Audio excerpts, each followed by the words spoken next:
म्हणजे तुम्ही आम्ही सारे जना पोट आहे तोंड आहे जीव आहे सोस आहे चमचमीत खाण्याचा ते आम्ही सारे खवय्ये आम्ही सारे खवय्ये सारे खवय्ये आम्ही सारे खवय्ये नवे काही बनवावे किती किती चोचले ते जिभेचे हे पुरवावे छान छान देशी विदेशी पदार्थ जाणून घ्यावे चुकता चुकता करता करता खावे अन खिलवावे आम्ही सारे खवय्ये आम्ही सारे खवय्ये सारे खवय्ये आम्ही सारे खवय्ये। नमस्कार, आम्ही सारे खवय्ये खाणं आणि गाण्याच्या आजच्या भागात मी संकर्षण तुमच्या सगळ्यांचं मनापासून स्वागत करतो। असं आपण नेहमी म्हणतो की मनापर्यंतचा मार्ग हा पोटापासून जातो। म्हणजे काय, ज्यांच्या हाताला उत्तम चव असते ना त्यांच्या आपण प्रेमात पडतोच, आहे की नाही? तसंच मनापर्यंतचा मार्ग हा गळ्यापासून पण जातो। म्हणजे ज्यांचा गळा उत्तम असतो, जे सुंदर गातात, त्यांच्याही प्रेमात आपण पडतोच, आहे की नाही? आणि समजा अशी एक लव्ह स्टोरी असेल ज्याच्यामध्ये खाणं आणि उत्तम गाणं यांचं कॉम्बिनेशन असेल तर असंच एक छानसं जोडपं आज आपल्यासोबत आहे मंगेश बोरगावकर आणि त्याची पत्नी। बोलूयात त्यांना, त्यांच्याकडनं छानशी गाणी ऐकूयात आणि त्यांच्याचकडनं पाहूयात तुमच्यासाठी नवीन रेसिपीज। आपल्यासोबत आहे आपल्या सगळ्यांचा लाडका, त्याचं लग्न झालंय तरी सुद्धा कैक तरुणींची दिलाची धडकन असलेला मंगेश बोरगावकर आणि त्याची पत्नी सुद्धा। तुमच्या दोघांचंही आम्ही सारे खवय्ये खाणं आणि गाण्याच्या आजच्या भागात खूप मनापासून स्वागत। थँक्यू। कसे आहात तुम्ही दोघंही? खूप छान, खूप छान। आता आपण गप्पांना सुरुवात करूयात। गाणं शिकायला तू कधीपासून सुरुवात केलीस? सांगायला खूप आनंद होतो संकर्षण की मूळचा मराठवाड्याचा लातूरचा आहे आणि आज आनंद होत आहे संकर्षण पण मराठवाड्याचा आहे, परभणीचा आहे आणि आमचं खूप वर्षापासूनची मैत्री आज खास तुझ्या शो मध्ये येऊन खूप छान वाटतंय। थँक्यू। आणि रसिकांचा one of the favourite show आहे आज आणि आम्हाला दोघांना पण इकडे येऊन खूप आनंद होत आहे। पण गाणं म्हणशील तर घरात 4 पिढ्यांचा मला सांगीतिक वारसा आहे, तिथून झी मराठी एक खूप महत्वाचं पाऊल ठरलं जीवनातलं आणि सारेगमपनी असंख्य रसिकांनी प्रेम दिलं, आशीर्वाद दिला। तुझ्या फार लहानपणापासून तू घरात गाणं ऐकत आलायस, पाहत आलायस, तुझे आजोबा असतील, बाबा असतील, तुला आठवतं तू पहिलं परफॉर्म जे केलं होतंस ते कुठलं गाणं होतं? पहिलं जे गाणं गायलं होतं तो एक राग होता, भूप रागातलं एक गाणं होतं। वा। आणि त्याच्या 1-2 ओळी ऐकवतो। हो हो प्लीज।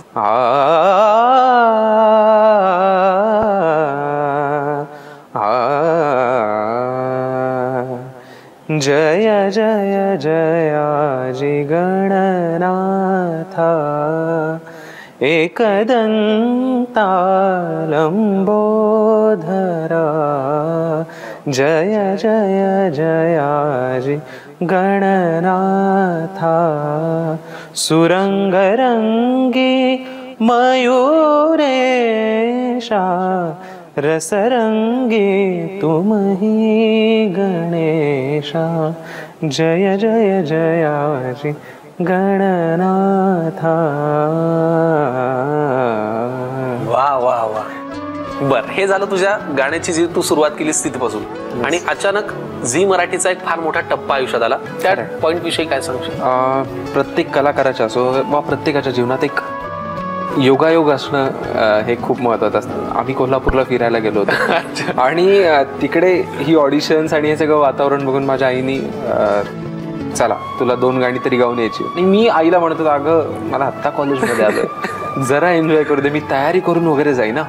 म्हणजे कसली तयारी आली, एवढं जन्मल्यापासून गातोय, जा 2 गाणी गाऊन ये, काय पण आईचं मोटिवेशन खरंच आई माझ्या काकू ह्या दोघींनी मला ढकललं लिटरली। बरं। आणि 2 गाणी गायलो, दुसऱ्या दिवशी Mangesh Borgaonkar selected for last round. क्या बात आहे। आणि त्यानंतरचा प्रवास सर्व महाराष्ट्राला, सर्व रसिकांना माहिती आहे। बरोबर, त्यासाठी पूर्ण धन्यवाद झी मराठी सारेगमप। आता हे झालं तुझ्या प्रवासाविषयी।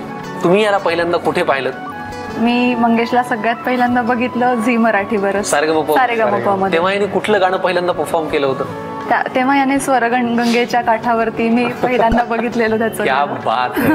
बर आणि ते पाहिल्या म्हणजे ते ऐकल्यानंतर काय पहिली रिॲक्शन असं काही तेव्हा ठरवलं होतं की तेव्हा ठरवलं हं. नव्हतं, पण तेव्हा हे मला कुठेतरी आतमध्ये माहिती होतं की हाच तो मुलगा आहे. यही है वो. बर आणि मग- फर्स्ट साईट. बर प्रत्यक्षात भेट कधी झाली आणि कसं काय? प्रत्यक्षात भेट बऱ्याच नंतर झाली त्या मानाने. तेव्हा मी 12वीत होते बर. आणि मी मूळची आहे जळगाव जिल्ह्यातल्या रावेरची, खानदेश. खानदेशातली. बर. सो मी तेव्हा तिथे शिकत होते बर. रावेरला. मग कालांतराने मी 12वी नंतर पुण्याला शिक्षणासाठी शिफ्ट झाले. बर. सो मग मंगेशच्या प्रोग्राम्स जिथे जिथे असायचे पुण्यात तेव्हा मी तिथे अप्रोच व्हायचे. असा चाहता नाही असं भाग्यवानालाच मिळतो की नाही? आणि तो चाहता परत तुझी अर्धांगिनी पण झाला म्हणजे ह्याच्यापेक्षा अजून काय सुंदर योगायोग पाहिजे. खरंच. मंगेश बोरगावकरला तुम्ही नेहमीच गाताना स्टेजवरती परफॉर्म करताना त्याच्यातला मेक ओव्हर सगळा त्याचा प्रवास पाहिला असेल, पण त्याच्या पत्नीला तुम्ही कधी गाताना ऐकलं नसेल, जे आज आपण इथे करणार आहोत. आता आम्ही तुम्हाला विनंती करतो, भास का हा तुझा हो तसे मला सांगना, लागते ओढ का सारखी अशी सांगना, झाले अनोळखी माझी मलाच मी, वाटे मला का व्यर्थ सारे सांगना, तुझ्या विना तुझ्या विना. क्या बात है. वाव. हे झालं सगळ्या गवय्यगिरीविषयी. खवय्यगिरीमध्ये नेमकं मंगेशला काय आवडतं? म्हणजे वहिनी पूर्ण स्वयंपाक करते. ही शिक्षणानिमित्त घराबाहेर होती, पण मला अजूनही आठवतं जेव्हा तिने पहिल्यांदा जेवणाचं ताट समोर केलं तेव्हा ते म्हणलं, हे तू बनवलंस सगळं, एवढे वेगवेगळे प्रकार. म्हणलं येस मी ट्राय केलंय, बघ तुला आवडतं. आणि मी जेव्हा पहिला घास खाल्ला आणि म्हटलं क्या बात आहे, वा वा, देव तुझं भलं करो. वा वा. खूप सुंदर म्हणजे सुंदर चव आली होती त्याला. प्रत्येकाच्या हातात एक चव असणं जादू गरजेचं आहे, मला जादू. वाटतं. मला एक काय स्वतःला वाटतं की माझा जो आता एक बाज म्हणू तो की एक खानदेशी जेवणाचा आहे. बरोबर.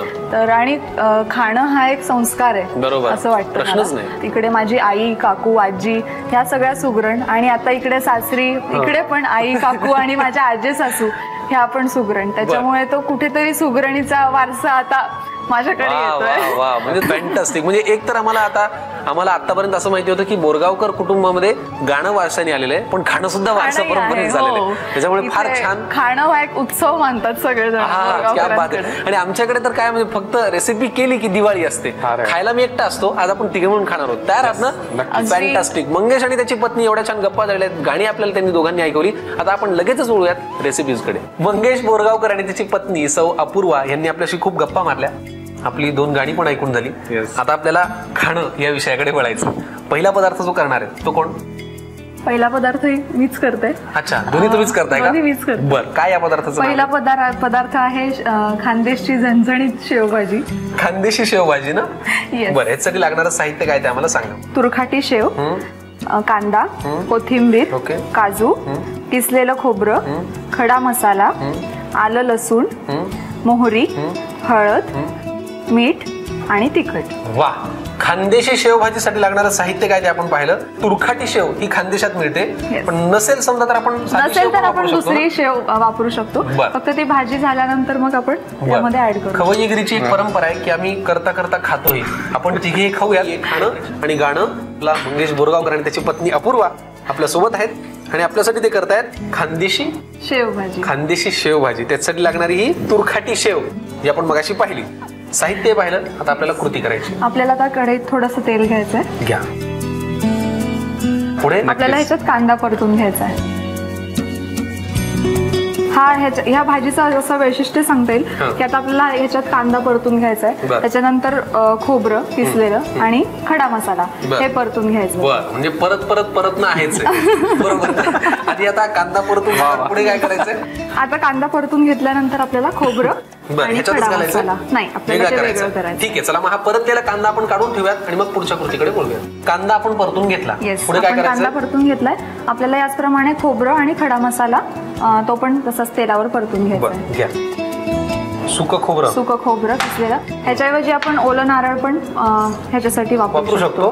बरं आपण खोबरं आता लालसर परतून घेतलंय. हो. हे आता आपण एका बाउल मध्ये काढून घेऊया. बरं. सुकं खोबरे आपलं परतून झालं. पुढे आता आपल्याला खडा मसाला असा याच प्रकारे परतून घ्यायचा बरं. थोड्याशा तेलात. दालचिनी घालते मी. बरं. त्याच्यानंतर बाजा, रामपत्री, दगडफूल, ही जावित्री. बरं. त्यानंतर धणे, लवंग, मिरी आणि वेलदोडा असं हे सगळं ह्याच्यात मिसळतं. तुम्हाला हे सगळं माहिती आहे, याचं समाधान मंगेशच्या चेहऱ्यावर. म्हणजे तू किती कौतुकाने पाहतो की बापरे माझ्या बायकोला हे सगळं माहिती आहे, सगळं करतोय. खरंच रे, आपण कधी किचन मध्ये तेवढं रमत नाही. आपण समोर आलेलं एन्जॉय करतो खाण्यात, फक्त ताव मारत असतो. पण ह्या गोष्टी पण खूप महत्वाच्या आहेत. बरोबर. सुरुवातीला आपण हा कांदा परतून घेतला आणि नंतर हा खडा मसाला पण परतून घेतला. पुढे काय करायचंय? आता आपल्याला परतलेल्या कांद्यासोबत आलं आणि लसूण पण वाटून घ्यायचंय. 5 ते 6 लसणाच्या पाकळ्या. बरं. आणि एवढं आलं काढून, आल्याचा हा तुकडा एवढं पुरे. आणि अजून काही घालायचं? काजू. काजू? हो, काजू आपण ह्याच्यासाठी घालतो की ह्या भाजीचा वास जरा झणझणीत असल्याकडे. तर काजूने ते जे ज्याचा जो तिखटपणा आहे ना खूप, तर तो थोडासा माइल्ड व्हायला मदत होते. बरोबरच थोडासा थिकनेस पण येतो. बरोबर, त्याला एक घट्टपणा येईल त्या ग्रेव्हीला. चला मग हे दोन्ही वाटणं आपण तयार करूयात आणि मग पुढच्या कृतीकडे वळूयात. आपल्या हातात ही 2-2 वाटणं आहेत. बरोबर. आता काय करायचंय? ही दोन्ही वाटण आपल्याला आता एकत्र वाटून घ्यायची आहेत आणि हे परतायची. आपण हे याच्यासाठी करतोय की ते सगळे मसाले एकजीव व्हावे आणि त्याचा एक घट्टपणा, तो अरोमा त्या भाजीला यावा. वा वा. थोडक्यात मंगेशचा सूर आणि तुमची दाद जसं एकजीव आहे तसं हे एकजीव होण्यासाठी आपल्याला एक काम करायचंय, एकत्र करून परत वाटून घ्यायचंय आणि मग आपण पुढच्या कृतीकडे वळूयात. पुढे काय करायचंय? आपल्याला आता कढईत थोडंसं तेल गरम करायला ठेवायचंय आणि हा वाटलेला मसाला त्याच्यात परतून घ्यायचा. घ्या. आता हे परतून झालेलं आहे आणि आता आपल्याला ह्याच्यामध्येच 2 चमचे तिखट घालायचंय. बरं. आपण तिखटाचं प्रमाण कमी जास्त करू शकतो. मी आता तेच विचारणार होतो, कारण आधी आपण खडा मसाला घातलाय, आता तिखट. आता आपण भाजीला फोडणी करून घ्यायची आणि हा म्हणजे शेवभाजीची प्रोसिजर पुढे न्यायची आहे. चला हरकत नाही, आपण हा मसाला परतून घेतलेला आहे. लगेचच आपण वळूयात पुढच्या कृतीकडे. चला, मसाला पण आपण परतून घेतलेला आहे. आता आपल्याला पुढे फोडणी करायची असं तुम्ही म्हणाला होता. थोडं तेल आपण घेतलंय कढईत. आपण आता त्याच्यामध्ये मोहरी घालूया. घ्या. थोडीशी हळद. बरं. पुढे काय लागणार आहे? मसाला जो आपण परतून घेतलेला मसाला घ्या. आणि मला वाटतं हा त्या भाजीचा अर्क आहे सगळा, हा मसाला म्हणजे. हा मसाला आता आपण त्याच्यात घातला. पुढे घ्यायचा. आता आपल्याला त्याच्यात उकळलेलं पाणी घालायचं त्यासाठी. पुढे हे अजून एक मला एक टिप्स असे देता येते त्याच्यासाठी की ही उकळताना अगदी खदखदून उकळून घ्यायचंय, त्याच्याशिवाय त्याचा तवंग येत नाही त्या भाजीचा. आणि ती तरी आता हे काय दिसते वर तवंग आलेला दिसतो सुद्धा आहे. फॅन्टास्टिक. त्याला ती खदखदून उकळी जी आहे ती आलेली आहे. आता आपण तुरखाटी शेव त्याच्यावरती अशी छान टाकूयात. कशासोबत खायची हो? पोळी सोबत. पोळी, भाकरी, कशासोबत आहे तुझ्या आणि माझ्या आवडी. वा. घ्या. आपण गॅस बंद करून घेऊया. उकळी आलेली आहे आणि आता त्याच्यामध्ये शेव घालूया. पुढे काय करायचंय? आता आपल्याला ह्याच्यामध्ये मीठ घालायचंय. बरं. घ्या. चवीनुसार मीठ. हो. मीठ घातलं की आपली ही भाजी तयार. आणि आपण गार्निशिंग साठी कोथिंबीर वापरूया. क्या बात आहे. वा. घ्या. कांदा पण आपण घालू शकतो ना वरून जर आपल्याला हवा असेल तर, किंवा सोबतीला आपण तोंडी लावायला. कारण तिखट खाताना आपण मोस्टली कांदा जेवणात वापरतोच. चला, खानदेशी शेवभाजी तयार झालेली आहे. गार्निश आम्ही करून घेतो. तोपर्यंत तुम्ही पटकन लिहून घ्यायसाठी लागणारं साहित्य आणि कृती. शेवभाजी बनवण्याकरता लागणारं साहित्य: कोथिंबीर, तुरखाटी शेव, बारीक चिरलेला कांदा, खडा मसाला, सुके खोबरे, काजू, आलं लसूण, मोहरी, हळद, लाल तिखट आणि मीठ. कृती: फ्राय पॅन मध्ये तेल गरम करून त्यामध्ये कांदा घालून तो परतून एका बाउल मध्ये काढावा. त्याच फ्राय पॅन मध्ये थोडं तेल गरम करून त्यामध्ये सुकं खोबरं परतून बाउल मध्ये काढावं. पुन्हा त्याच फ्राय पॅन मध्ये थोडं तेल गरम करून दालचिनी, बाजा, रामपत्री, दगडफूल, जावेत्री, धणे, लवंग आणि दगडफूल भाजून घ्यावं. मिक्सर मध्ये भाजलेला खडा मसाला आणि भाजलेलं सुकं खोबरं एकत्र वाटून घ्यावं. नंतर परतलेला कांदा, लसूण, आलं आणि काजू घालून मसाला वाटून घ्यावा. खोबऱ्याचं वाटण आणि कांदा लसूणचे वाटण एकत्र करून पुन्हा मिक्सर मधून वाटून घ्यावं. फ्राय पॅन मध्ये तेल गरम करून त्यामध्ये एकत्र वाटलेला मसाला परतून त्यात तिखट घालून एकत्र करून घ्यावं. हा परतलेला मसाला एका बाउल मध्ये काढावा. कढईत तेल गरम करून त्यात मोहरी, थोडीशी हळद, परतलेला मसाला आणि उकळलेलं पाणी घालून एक उकळी आल्यावर त्यामध्ये तुरखाटी शेव, मीठ आणि कोथिंबीर घालून डिश सर्व्ह करावी.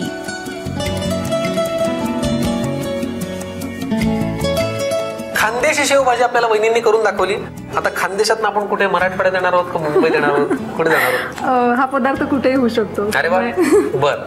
आपण साहित्य बघूयात. हो, काय पदार्थाचं नाव आहे आधी ते सांगा. पदार्थाचं नाव आहे biscuit cutlet. Biscuit cutlet. Cutlet. वा, खाल्लायस तो पदार्थ? स्नॅक्स मस्त आहे, फॅन्टास्टिक आहे. चला, मग यासाठी लागणारं साहित्य काय ते आम्हाला सांगा. उकडून मॅश केलेला बटाटा, ब्रेड क्रम्स, खारं बिस्किट, मैदा, धणेपूड, बारीक चिरलेला कांदा, बारीक चिरलेली कोथिंबीर, जिरेपूड, आमचूर पावडर, मीठ आणि तिखट. बरं, पहिल्यांदा काय करायची कृती? आपल्याला एका बाउलमध्ये आपण उकडून मॅश केलेला बटाटा घ्यायचा आहे. बरं, घ्या. आपण हे 2 बटाट्यांचं मिश्रण मॅश करून घेतलंय. ओके. आपल्याला आता ह्याच्यामध्ये बारीक चिरलेला कांदा घालायचा आहे. बरं. आता आपल्याला ह्याच्यामध्ये धणेपूड, बघा बरं. हो, त्याच्यानंतर भाजलेली जिरेपूड, त्यानंतर आमसूल पावडर, थोडंसं तिखट आणि चवीनुसार मीठ, कोथिंबीर चिरलेली. पुरे? हो. आता काय करायचं? आपण हे सगळं मिश्रण एकत्र करून घेऊ. ठीक आहे, मग तुम्ही ते एकजीव करून घ्या. तोपर्यंत आपण परत एकदा एक छानसं गाणं ऐकूयात. मंगेश. सुंदरसा एक मुखडा, शाना काळजाचा जणू तुकडा, शाना सुंदरसा एक मुखडा, काळजाचा जणू तुकडा, नजरेचा हाय खंजर, चल जाए दिल के अंदर, मस्तानी तू अन बाजीराव मी लागे तुझा ही लळा, गोविंदा गोपाळ गोविंदा गोपाळ गोविंदा गोपाळ गोविंदा गोपाळा. वा वा, तुला माहितीये का, तू सुंदरसा एक मुखडा असं म्हणालास आणि वहिनी स्वतः हसल्या. वहिनींना माहिती होतं की हे सगळं माझ्यासाठी आहे. पण वहिनी ऑफकोर्स हे प्रत्येक गाणं यांच्यासाठीच गावं लागणार आहे. त्यामुळे खूप छान. आता हे एकजीव झालेलं आहे मिश्रण. आता आपल्याला हे मिश्रण जे आपण खारं बिस्किट घेतलंय त्याच्यामध्ये भरून घ्यायचंय हे सारण. अच्छा, असं तुम्ही ते मिश्रण याच्यामध्ये भरून घेतलं का? हो. आणि हे झाल्यानंतर पुढे काय करायचं आपल्याला? आता आपल्याला मैदा एक बाउल मध्ये काढून घ्यायचा आणि त्याच्यामध्ये थोडंसं मीठ घालून आणि पाणी ऍड करून हे आपण जे बिस्किट बनवून ठेवलं कटलेट तर त्याच्यामध्ये घोळवून घ्यायचं. ठीक आहे, मग आपण एक काम करूयात, हे बिस्किट आधी तयार करून घेऊयात आणि मग या पुढच्या कृतीकडे वळूयात.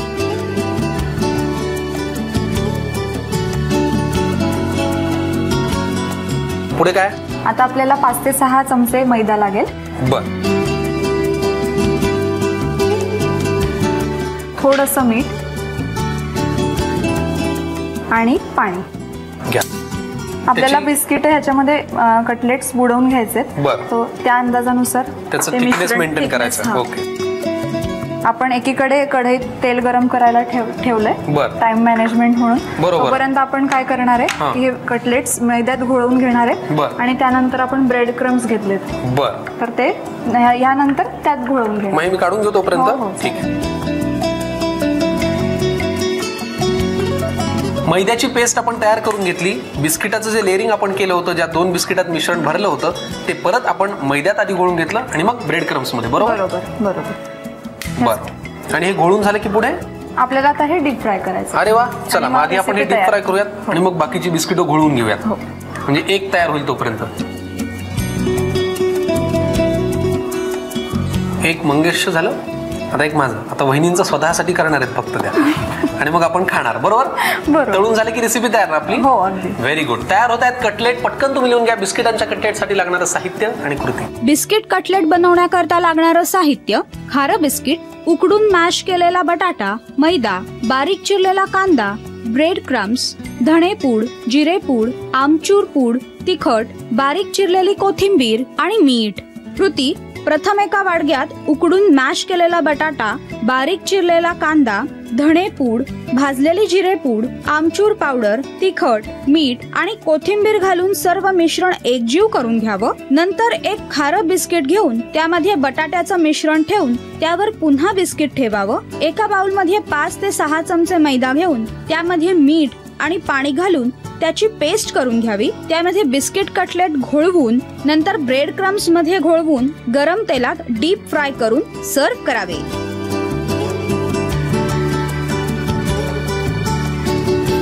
आम्ही सारे खवय्ये खाणं आणि गाण्याच्या आजच्या आपल्या भागात आपल्यासोबत आला होता मंगेश बोरगावकर आणि त्याची पत्नी.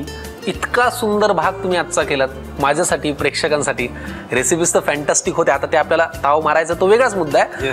पण तुम्ही गप्पाही खूप छान मारल्यात, तुम्ही गाणी फार छान गायलात. मला खूप छान वाटलं. तुमच्यासाठी कसा होता अनुभव? माझ्यासाठी तर एक अविस्मरणीय अनुभव होता सांगतो. कारण की टी व्हीवर येऊन, आपल्या झी मराठीवर येऊन असं काहीतरी बनवणं मी इमॅजिन नव्हतं केलं. मी बघायचो, यस मस्त सगळे रेसिपीज करतायत, एन्जॉय करतायत. पण आज तू सोबत असताना, अपूर्व इकडे असताना हा योग जुळून आला. आय एम व्हेरी हॅपी आणि thanks a lot to Zee Marathi आणि सर्व रसिकांना. वहिनी, तुमच्यासाठी कसा होता अनुभव? माझ्यासाठी पण खूप सुंदर अनुभव होता. मी हा शो नेहमी बघत आले. झी मराठी सगळ्यांचीच आवडती वाहिनी आहे, त्याच्यामुळे इथं सगळे प्रेक्षक बघतच असतात. पण खूप स्वतःसाठी पण माझा खूप मस्त अनुभव होता. तुम्ही याच कुटुंबाचा एक भाग आहात. तुम्ही असेच छान राहा, असेच हसत राहा. तुमच्या चेहऱ्यावरचं हसू आणि तुझ्या गळ्यातलं गाणं असंच राहो. तुम्हा दोघांनाही झी मराठीकडनं अनंत शुभेच्छा. Thank you so much. चला, कसा वाटला तुम्हा सगळ्यांना आजचा भाग, आजच्या रेसिपीज, मंगेशच्या गप्पा, त्याची पत्नी, त्यांच्या गप्पा, त्यांची गाणी, हे सगळं आम्हाला नक्की कळवत जा. कारण कौतुकाची थाप ही सगळ्यांसाठी फार महत्वाची असते आणि म्हणूनच लिहून घ्या आमचा पत्ता. आम्ही सारे खवय्ये, Zee Marathi, post bag number 1, Andheri पूर्व, Mumbai 99, Bharat TVC, Zee Marathi @znetwork.com. Mangesh आणि अपूर्वा वहिनींनी केलेले 2 पदार्थ आपल्या समोर आहेत. त्यात खानदेशी आहे, मस्त काहीतरी झणझणीत तडका त्याला आहे आणि फार छान ते आता लागणार आहे मला माहिती. पण काय हे आपल्याला खायचंय. त्याच्या आधी तुम्ही इथे आलायत, आपल्या एवढ्या छान गप्पा झाल्यात, ही आठवण फार सुंदर आहे. त्याच्यामुळे एक फोटो काढूयात का? प्लीज बघा त्या कॅमेऱ्यात. 1 2 3 स्माइल प्लीज. ताबडतोब वहिनींनी केले हे 2 पदार्थ आम्ही खायला सुरुवात करतो. मंगेश, तू त्यांच्या हातची चव चाकलीच आहेस. आज मी आणि प्रेक्षक चाकणार आहोत. आम्ही सुरुवात करतो, तुम्ही घ्या निरोप, पण फक्त आजच्या भागापुरता. आपल्याला भेटायचे पुढच्या अशा कैक भागांमध्ये. तोपर्यंत असेच छान छान झणझणीत मस्त चविष्ट पदार्थ घरी ट्राय करा. मस्तपैकी खा, स्वस्तपैकी राहा, पाहत राहा आम्ही सारे खवय्ये, गाणं आणि खाणं. Bye bye. नव्या नव्या चवी ढवी विचल्या ह्या तुम्हासाठी. हवे ते पंगत किस्से तुम्हाला आवडावे. खाणाऱ्याने खात रहावे.